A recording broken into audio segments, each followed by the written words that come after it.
let's walk through a couple of properties that we have right now in our portfolio and give you an idea of what some of the earning potential is between some of the different models. So the first one we're going to take a look at is a rental arbitrage deal. And I picked this one in particular because I want to emphasize with people that it's okay to start small in this. Like if you don't have a lot of capital and you don't have a lot of resources, this will give you a little bit of hope, okay?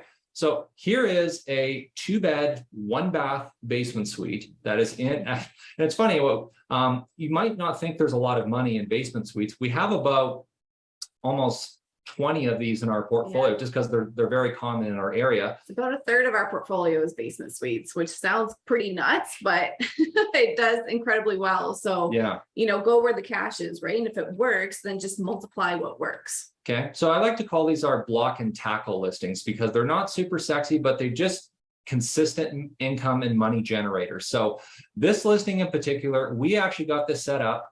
It's actually a property with my next door neighbor. He had built a basement suite. So we signed a lease with him for $1,000 a month to control this property. So this is inside of our actual QuickBooks, and this gives a really solid breakdown of not only income, but also the expenses that are coming off of this property. A lot of people, a lot of other Airbnb gurus, they'll just simply show you the top line level earnings. They don't really get into granular detail. So this just kind of takes you under the hood to show you a little bit more of what you can actually expect if you're to get into this type of business and this type of business model, okay?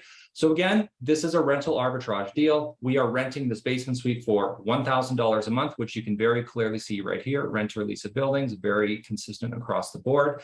Now, January, it's one of the slowest months of the year, really, okay? So that month, we didn't really make a whole lot, okay? But you can see it starts to add up very quickly over time here, okay? So, in February, we did $1,000. This one, we did $645, $480, $1,500. A little bit lighter month here, $1,500, $1,000, $1,400. So far in the year, we're at $8,300, okay? In terms of furnishings, this place cost us less than, I think, $4,000 or $5,000 to set up. So to get $8,300 back after all expenses on a $5,000 investment. So plus with with the rent, it was around $6,000. Not a bad rate of return, especially on something that's relatively low risk, because at a very low lease like this, it's pretty difficult to lose money on it. Right now, again, it's not the sexiest deal. It's not it's not going to change your life overly, but for a lot of people, an extra $1,000, $1,500 a month, that can make a substantial difference in someone's budget on a monthly basis. It's a base hit.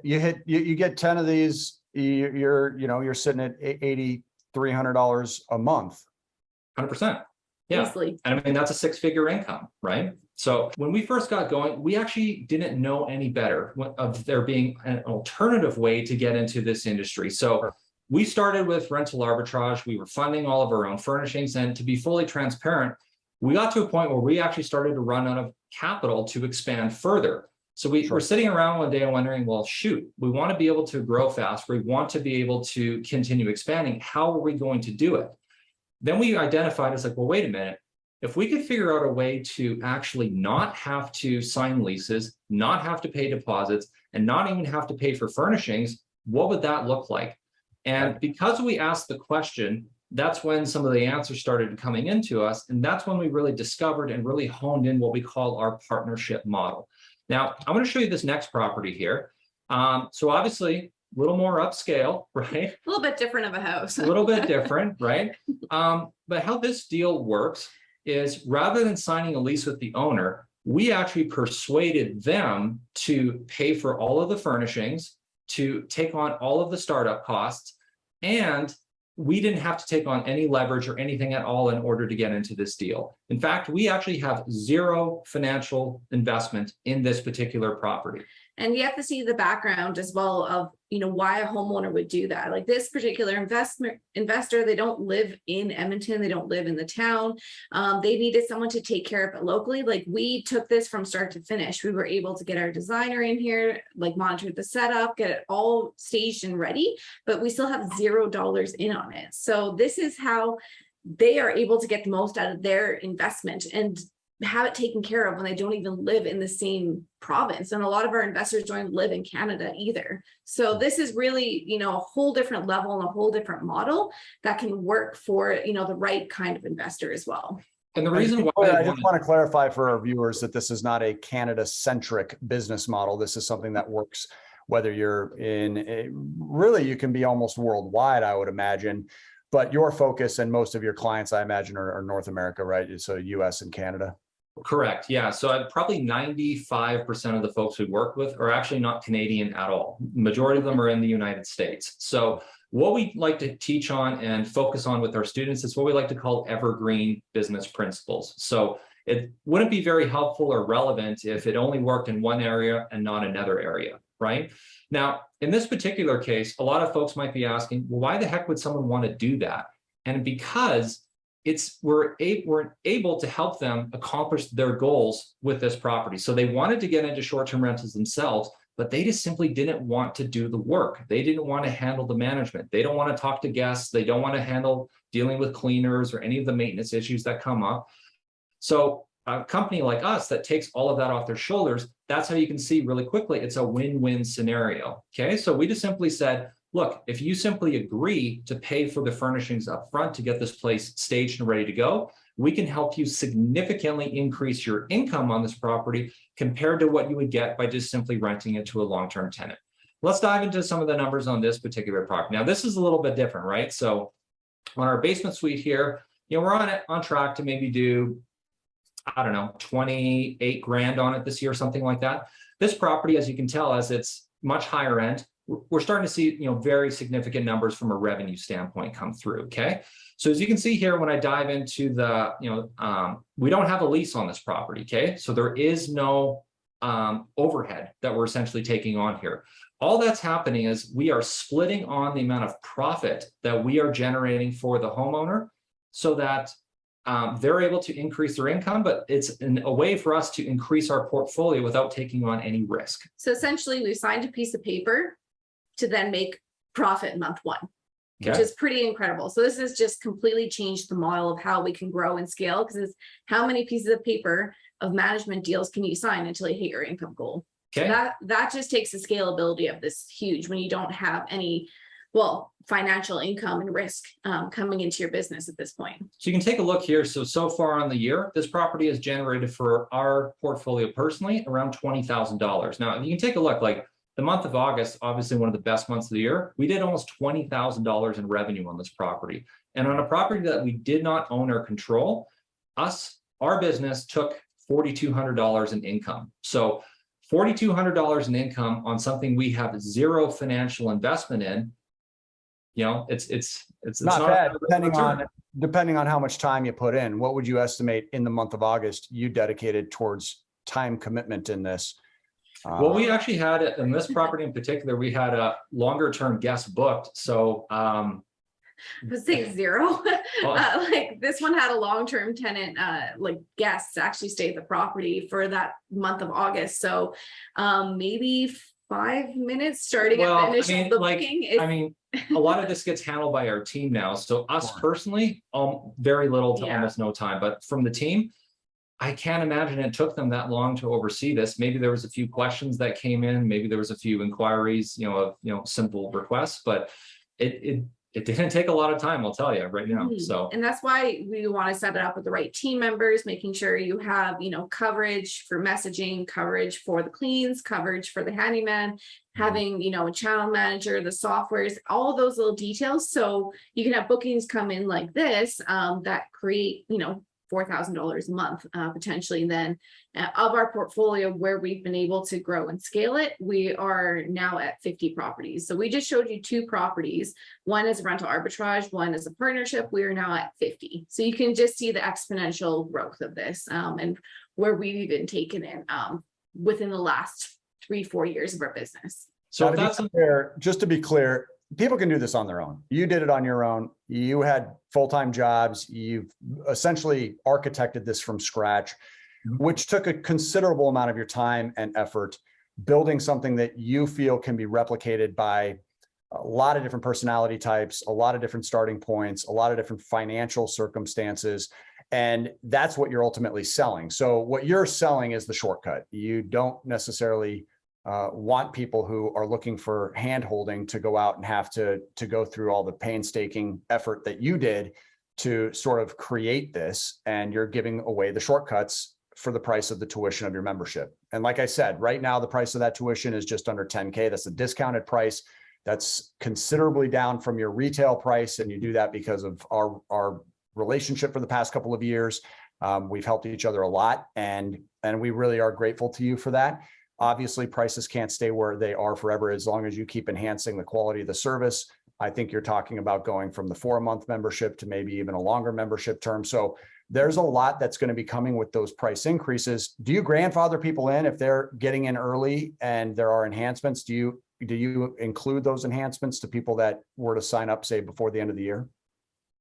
We would, yeah, 100%. But I mean, coming into 2023, a lot has changed in our industry. There's been a number of updates that are really impactful for not only the way that we're managing our own business, but ways we're guiding and directing not only current students, but future students that are coming in on how they can take best advantage of the opportunity that's right in front of us here. So if this is something quickly, because I guess one of the other big things that jumps out at me as a possible red flag or an obstacle that would be difficult for people to get around is, what if there are short-term rental restrictions in my area, right? But I like the model. I want to start a partnership or arbitrage business. Is this something that we could do remotely? Now, I'm speaking for myself personally here. I am currently doing it remotely. So I'm personally having success, and I can answer the question for myself. But are you finding that people really have to live in a location that they're friendly towards short-term rentals, or can people realistically still build this business without necessarily having to be there on site? Yeah, good question, Matt. And honestly, this is even right at the beginning of this video, we talked about looking at the short-term rental regulations in your area, knowing them. That's for any market that you're applying to go into. You want to be playing in the right sandbox, knowing the regulations. You don't want to build your business off of a foundation of sand. You want to make sure you're doing it correct, because it is a business and it does take time, and you don't want it to be shut down so quickly without knowing those regulations. And this is huge with our students. A lot of our students will not actually start in their own backyard because of the regulations. You know, like for instance, in California, it can be really restrictive. Right. Even Florida can be restrictive. It depends on the area, and making sure that you understand what kind of short-term rentals you're actually setting up, and making sure that it's okay to do that area, and it's the most profitable. So lots of, even in our own business, we're in 3 different markets. We're in markets that, you know, we don't live in, and different, you can set this up in different countries. We've had students do that as well, set up in Mexico, set up in Europe. As long as you have, just as what we've shown in this video, team members, making sure you've set that up correctly, making sure you have the right software, everything that we show, if you have that in that market, you can be successful. And that's what our students are doing time and time again. And you're willing to give away all of this inside the program, correct? All the resources you can possibly find that would benefit their growth and development are included inside the membership agreement. Yeah, I mean, my hope and intent is, you know, based on the video we made here today, folks would be able to, you know, if they simply wanted to, you know, go out and do it themselves and, you know, kind of, you know, do the self-directed path, that would give them a high level idea of what's going to be required if they decided that this was a good fit for them. For folks that want to have the shortcuts and not, you know, step through all of the landmines and, you know, relatively painful situations at times that we've had to go through in order to figure this stuff out, that's essentially what we're offering in our 4-month BNB Bootcamp coaching program. So for anyone that's interested, for anyone that wants to not have next year be like, you know, this last year, they want to take advantage and finally get themselves to a place where they have control over their income, control over their financial future, please reach out to us at BNB Bootcamp at VIPfinancialeducation.com. Either ourselves or someone on our team will get in touch to have a call. We'll have a very open discussion. We'll see if we're a good fit for one another. And, you know, you can decide whether or not this is going to be something that you can use for the next number of years, for the next forever, potentially, as a way to significantly improve your financial state. And one of the things I like to point out here is this is just sort of step 1 towards investing into the long-term net worth assets that you should be acquiring.